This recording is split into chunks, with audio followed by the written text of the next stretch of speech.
صلوا علیہ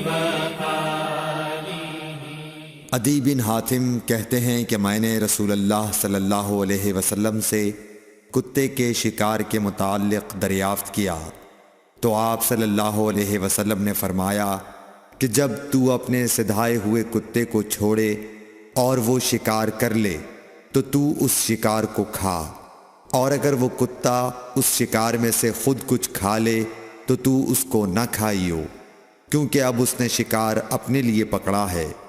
میں نے کہا کہ بعض دفعہ میں شکار کے لیے اپنے کتے چھوڑتا ہوں، پھر اس کے ساتھ دوسرے کتے کو بھی پاتا ہوں۔